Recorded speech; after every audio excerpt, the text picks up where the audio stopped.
30 ঘন্টা পরে ভগ্নস্তূপ কিন্তু এই রেল লাইনের আশেপাশেই রয়েছে, সেগুলো তুলে নেওয়ার প্রক্রিয়া শুরু হচ্ছে। এবং তার সঙ্গে এখানে আমরা কিন্তু দেখতেই পাচ্ছি যে যে পরিস্থিতি গতকাল আমরা দেখেছি ঠিক একই রকম রয়েছে। কিন্তু তার সঙ্গে যেটা সবথেকে একদিক থেকে সাধারণ যাত্রীদের জন্য সুবিধাজনক যেটা হচ্ছে যে আপ লাইন এবং ডাউন লাইন। এই যে আপ লাইনের সামনে আমরা রয়েছি, আর দুর্ঘটনা ঘটেছিল ডাউন লাইনের সামনে, এবং এই দুটো লাইনের ক্ষেত্রেই কিন্তু যেটা দেখা যাচ্ছে যে রেল চলাচল শুরু করা গিয়েছে। কিছু কিছু ত্রুটি থাকতে পারে রেল লাইনে বা ফিশ প্লেটে, সেই ত্রুটি মেরামতি করার জন্য বা এই যে লাইনের জন্য দেখার জন্য ইতিমধ্যে দেখা যাচ্ছে যে মাঝে মাঝে ইঞ্জিন নিয়ে আসা হচ্ছে এবং সেখানে এসে ব্যবস্থা করা হচ্ছে। যেমনটা আমরা প্রীতমকে বলবো দেখানোর জন্য যে লাইন সঠিকভাবে আছে কিনা সেটা দেখার জন্য ইঞ্জিন ইতিমধ্যে লাইন পরীক্ষা করছে। সরাসরি সেই ছবি তোমাকে দেখাতে বলবো।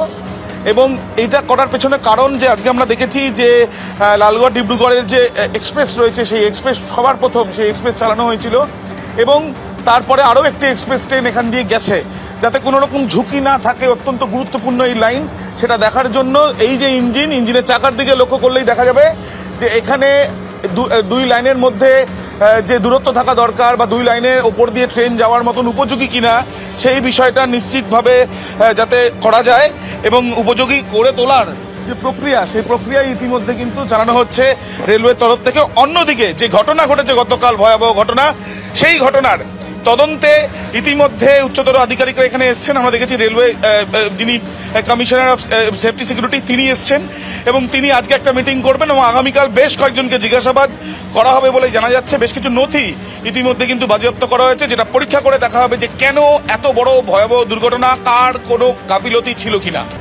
শিলিগুড়ির ফাঁসি দেওয়ায় ট্রেন দুর্ঘটনার দায় কার? সব থেকে বড় প্রশ্ন এটাই। প্রশ্ন উঠছে, স্বয়ংক্রিয় সিগন্যাল অকেজো থাকার পাশাপাশি রেলওয়ে ট্র্যাকিং সিস্টেম সেটাও কি কাজ করছিল না? এই সিস্টেমের মাধ্যমেই 24 ঘন্টা নজরদারি চালান রেল কর্মীরা। কোন ট্রেন কোন ট্র্যাকে রয়েছে, দুটি ট্রেনের মধ্যে নির্দিষ্ট দূরত্ব বজায় থাকছে কিনা রেলওয়ে ট্র্যাকিং সিস্টেমের মাধ্যমে তা দেখা হয়।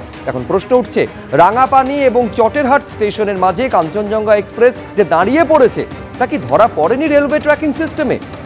রেল সূত্রে খবর, রাঙাপানি এবং আলুয়াবাড়ি স্টেশনের মাঝে স্বয়ংক্রিয় সিগন্যাল গতকাল ভোর থেকে অকেজো ছিল। কাঞ্চনজঙ্ঘা এবং মালগাড়ির চালক দুজনকেই পেপার ক্লিয়ারেন্স মেমো ইস্যু করা হয়। কাঞ্চনজঙ্ঘা এক্সপ্রেস 9টি সিগন্যাল পেরিয়ে যাওয়ার পর দাঁড়িয়ে পড়ে। ওই লাইন ধরে স্বাভাবিক গতিতে এগিয়ে যায় মালগাড়ি। তাহলে কি কাঞ্চনজঙ্ঘার গতিবিধি নিয়ে অন্ধকারে ছিলেন রেলকর্মীরা? সঙ্গত কারণেই উঠছে এই প্রশ্ন।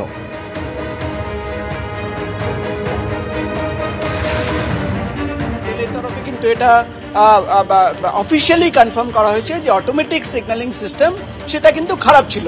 কিন্তু সেখানে আরেকটা বড় প্রশ্ন উঠছে যে সিগন্যালিং সিস্টেম খারাপ ছিল, ঠিক আছে, মেনে নেওয়া হলো, TA 912 মেমো ইস্যু করা হয়েছিল, কিন্তু কন্ট্রোল রুমে বসে যারা অপারেট করেন, যারা দেখেন যে কোন ট্রেন কোন লাইনে কত দূর এগিয়েছে, কত স্পিডে চলছে, তারা কেন জানতে পারলো না যে ঠিক এই জায়গায়, তুমি দেখতে পাচ্ছ আমরা ঠিক সেই জায়গায় দুর্ঘটনাস্থলে দাঁড়িয়ে রয়েছি, ঠিক এই জায়গায় কাঞ্চনজঙ্ঘা এক্সপ্রেস দাঁড়িয়ে রয়েছে। এটাই কিন্তু সবচেয়ে বড় প্রশ্ন।